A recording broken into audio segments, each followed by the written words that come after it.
Welcome to the Awakening Podcast Network. Get ready for an inspiring audio from this cutting-edge voice. You can find more podcasts at awakeningpodcasts.com.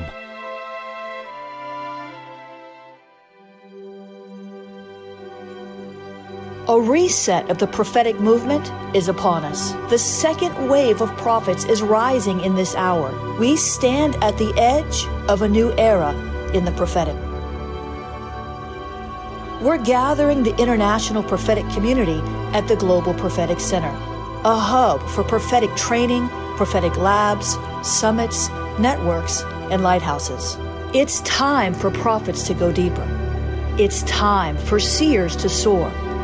It's time for prophetic voices to rise up and decree what says the Spirit of God with accuracy that causes the world to pay attention. The Global Prophetic Center offers proven prophetic systems and structures to equip you to walk worthy of your calling and to prophesy with precision, boldness, diplomacy, and wisdom. Get hands-on training and mentoring in a safe environment that breeds true prophetic community and learning. Receive impartation and activation. Sharpen your gift and avoid prophetic pitfalls. Get commissioned. Get networked. Get sent out with the word of the Lord in your mouth and the confidence to release it. Begin your journey today by applying at globalpropheticcenter.com.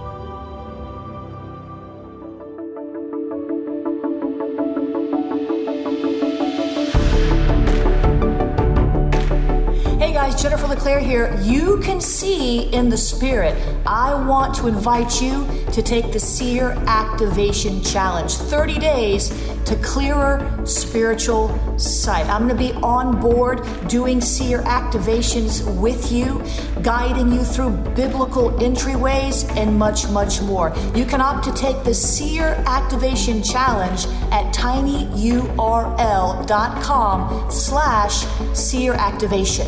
tinyurl.com/Seer Activation. You can also opt to get these 3 books, Seer Dimensions. You can get Power Seers. This just came out. Keys to upgrading your prophetic vision. And you can get Seer Activations with 101 Seer Activations and a whole lot more teaching. I want to challenge you to see what you've never seen before. God wants you to be able to see in the Spirit. Open your eyes to the Seer Dimensions in Jesus' name. Hey there, everybody. I want to welcome you to our pre-Andrew You're Strong celebration. And we wanted to talk to you about marriage and about one of the most, I think, important topics today. Because as you realize, everything rises and falls on a relationship. To the degree you're able to have healthy relationships is the degree you're able to see success and prosperity in an accelerated fashion, because we live in an ecosystem and all of us want to commune because we're a part of community. And I think that's why social media is so important in today's society, because what people are looking for, they're looking for connectivity. They want to connect with someone that gets you. And one of the greatest relationships that we can have as far as being able to connect with someone is marriage. We have all kinds of relationships today. You have professional relationships, you have friendships, and then, of course, you have enemies. And all of those, either way, our relationships is basically how we relate to one another. But the most intimate of all is marriage. And I wanted to just have a brief conversation with you about our topic, Marital Power, and start off the conversation firstly by thanking you for being a part of Andrew You're Strong, which is happening December the 12th to the 14th, 2019, going into 2020. And our theme this year is Open Heaven. Yes. So you were key, one of the first couples to call. We have some friend couples, and I always was the single one. And now when we get together, I'm actually married, and it really does feel good. Yes. But statistics says 50% of marriages end up in divorce, Mm-hmm. and those statistics are climbing even today. So I want to talk to you about your journey, Yes. and just try to cover all the aspects of marriage Mm-hmm. for you. If you can go all the way back when you were single, Mm. boy. and that might be a long time ago, what were you looking for in a spouse? You want to go first, son? Well, ladies for gentlemen. Okay. We'll let you go. Well, for me, when I was single, I was looking for someone who could understand who I am, who could understand not only who I am as a woman, but who can understand my assignment, understand my calling. And when you start to look for that, a lot of people are out of the picture automatically, because you find out that they don't necessarily have nice people, but they don't necessarily have the capacity to understand your assignment. I think that was one of the biggest things, the most important things that I was looking for. Yeah, most people marry by preference as opposed to purpose. And it's not just about your preferences. You could have preferences, but I think the first thing is to really see if someone's going to fit within the scope of your overall purpose and assignment. I think that's where you start. And then, of course, the attraction. Yes, that's very important. The ability to be able to communicate and relate. And we found out something. It's really important to have someone that's like you. Yeah. A lot of people talk about, well, opposites attract. Well, they're going to be complementary areas, but you have to have someone that likes what you like. So you have to find that person, because then you're going to be able to enjoy being with each other, because you have common interests. Right. I like that. I like the whole idea of common interest and capacity. Yes. You want to elaborate on that? Yes. When I say capacity, I mean that when I sit down with, for instance, if there was a gentleman who was interested in me when I was single, and I began to say things like callings or this anointings or purpose or even legacy, those types of terminologies. Right off the top, if they cannot understand or get involved in a dialogue with me, then I understand that their capacity may be limited. First of all, tell me about who God is to you, what your relationship is. What do you believe that you were put on this planet to do? Those kinds of dialogues. If a man has the capacity to dialogue with me on that level, then I know that they may have, they may be a prospect. That's ground, that's ground zero That's for where we me. start, right? Yeah, that's round one. Yeah, that's round one. Yeah. But the common interest has everything to do with getting back to probably the most important element of a relationship, which is a communication. And the way you better communicate is by having common interests, doing things together. That's where the conversation starts. So if you don't have any common interests, you have no communication. And of course, out of communication should come romance. And that's what we marry for. Yeah. We marry for romance. We can have a relationship with anybody, but we marry for romantic love, not just caring love. We can care, we can have love people because we care for them. Yeah. But you marry for romantic love. And that romantic love, I believe, springs out of conversation, which also derives from common interest and attraction. When we're attracted, then we find common interest. We like to go to games together. We like to watch movies together. We like to talk about politics. We like to talk about business. We like business together. We both are business people. Right. So there's some common interests there. And to me, that's where conversation comes. And that's when you can have that great communication. Wonderful. So when you look at yourself as a man and a woman, and any one of you could go first, I'm thinking about characters, especially the Marvel characters. And all the Marvel characters have these superpowers. Yeah. In your relationship, what is your superpower? I would say my superpower is the ability to calm him down. Yes, yes. Mm-hmm. Woo, boy. To soothe him, to be a place of peace and balance. Just I'm always on 400. calm down. That's a superpower indeed to be able to do this for him. Yeah, I saw him laughing, right? And he's demonstrating. Yeah, I could be way up all here. The time. She's doing it all the time. You know, Mm-hmm. and I love that about her. Yeah, because she's able to bring me to that place of peace. Yeah. I think mine is the ability to understand and love. I think I have the mercy gift. And what I mean by that is that I'm able to see her perfect in my eyes. Mm-hmm. And with all the flaws, I just see her perfect in my eyes. And so and he tells me that all the time. You tell me that all the time, that I'm perfect in his eyes. Yeah. And I know that's not easy. So you got X-ray vision. X-ray vision. That's it. You got it. Superpower. That's my superpower. Seeing and being able to see beyond all of this feminine energy. Yeah. And peel back the layer and to be able to see the greatness in her. See the greatness that's for sure. And beauty in her. That's for sure. Know? And so I guess don't leave out the beauty, right? No. You know, I love her because she's not only beautiful outside, but she's beautiful inwardly. Yeah. Mm-hmm. And that's important, because the bottom line is you have to live with somebody. Mm-hmm. And of course, the more you're with them, the more you see who they really are. Yeah. Mm-hmm. So you have to have some inner character, something within that's beautiful also. That's right. I wanna ask you as a man. And these are for other men because, you have the traditional role of a husband.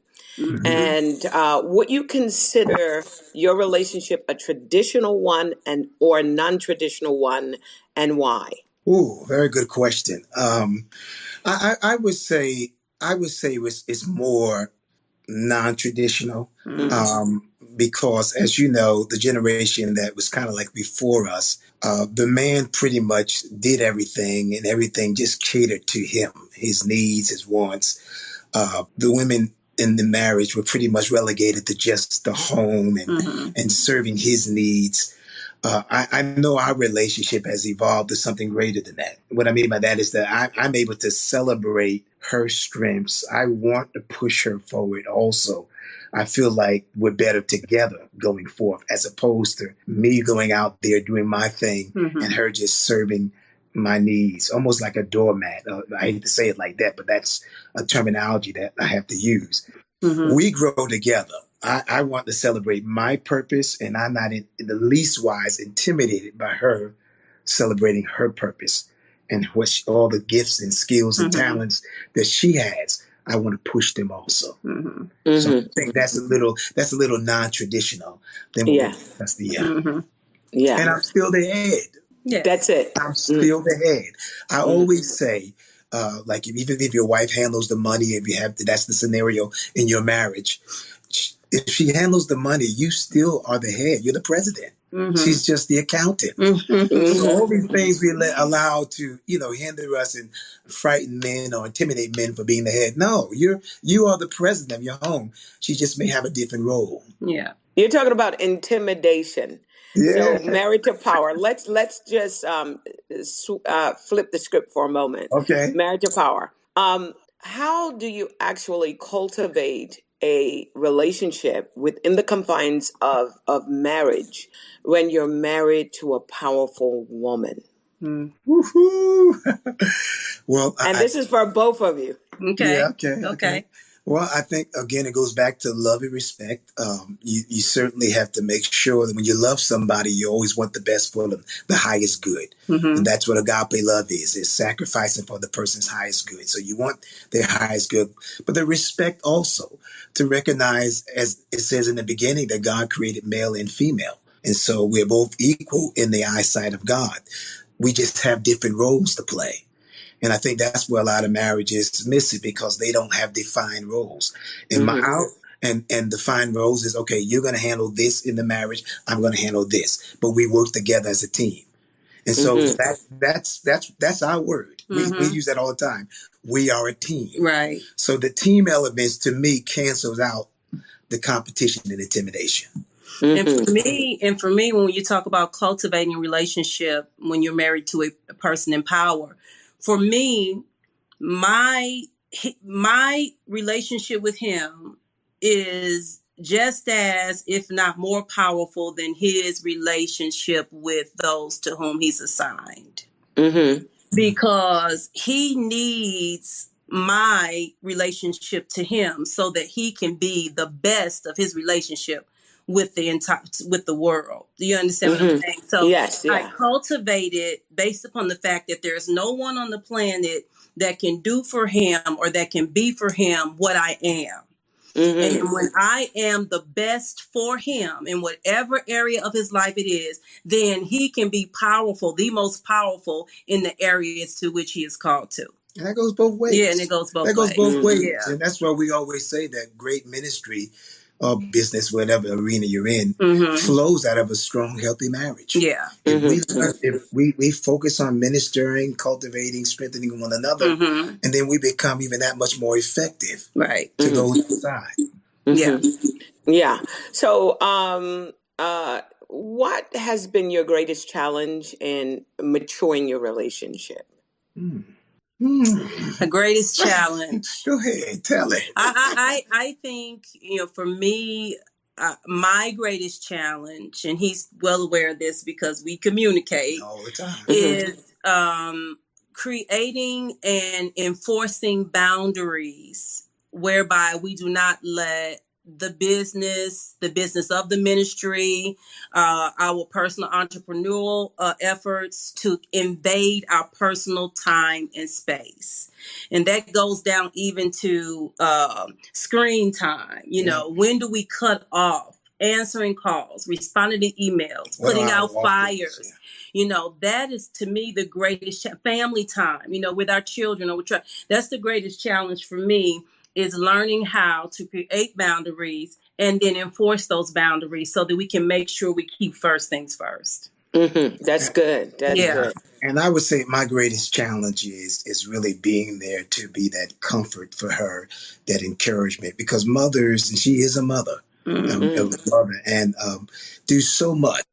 I mean, they have this uncanny ability to multitask that men don't necessarily have. They know how to compartmentalize, and we don't. So I need to be able to step in to comfort and to help her and to just encourage her when I see her overwhelmed, when I see that she's thrown herself into the kids, into me and everything. I need to be sensitive to know, okay, baby, you need a break now. I'll handle this today. I'll do this, because I think that's what encourages her and lets her know that she's not in it by herself. Okay. So for this part of it, before we wrap up, I want you to look at your spouse, your husband, your wife, and have a conversation and give those that are listening an opportunity to sort of peer in and eavesdrop in an intimate moment that the two of you will have with one another, and just talk to your spouse almost as if none of us are here. And I want you to just handle this one statement. Okay. The most powerful thing about you that I would like to cultivate in the next season of our marriage is. Wow. Ooh. The most powerful thing. And tell them why. That I would like to cultivate. Wow. In you. Okay. You want to go first? I'll go first. Okay. The most powerful thing in you that I would want to cultivate is your womanhood. I think you are an amazing woman spiritually, from a motherhood perspective, a wife, and then your ability to be able to just personify the woman. You look nice all the time. You know how to enhance yourself. Thank you. And you're the epitome of a woman. And I tell you this all the time, because you know how to be a woman, like I said, spiritually, but emotionally. You're Proverbs 31 personified. You're a businesswoman, which a lot of people don't know that you are, but you are a businesswoman. And so I see all those facets of you And I would love to be able to cultivate that in you where you can begin to pour that into other women, whether through a speaking platform, through books, some of the things you're doing now, webinars, all of that, so that you can be that powerful influencer in the lives of other women. Well, thank you. I think one of the most powerful things about you that I would like to cultivate is the way your ability to see yourself in the light of who you really are. In other words, I mean, you are so much to so many people, so powerful, so wise, so trustworthy, so worthy of honor. I think I want to cultivate the way you see yourself in the eyes of other people, so that you raise your level of awareness, of who you really are, your worth, not that you have a low self-worth, but sometimes we are our worst own critic, Yeah. So I would like to cultivate your awareness of how people see you, because people see, that the magnitude of your greatness sometimes, I think, more than you do. I want to cultivate it in you in the next season. Yeah. All right. So you have heard it from the horse's mouth. Amen. And you're strong. Your next year does not have to look anything like your last. God bless you all. Thank you for tuning in. Thank you.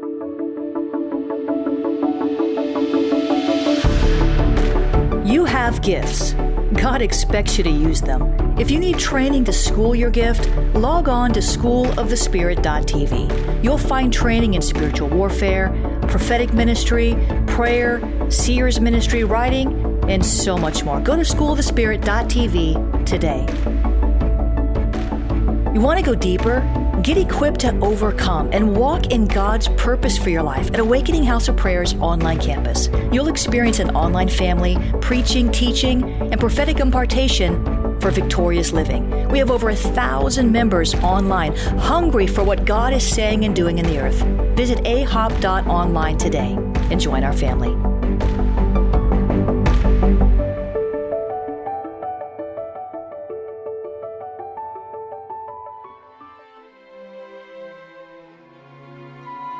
This has been a production of the Awakening Podcast Network.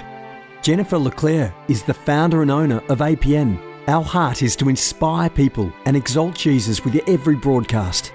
We're grateful for our advertisers and supporters that make these podcasts possible.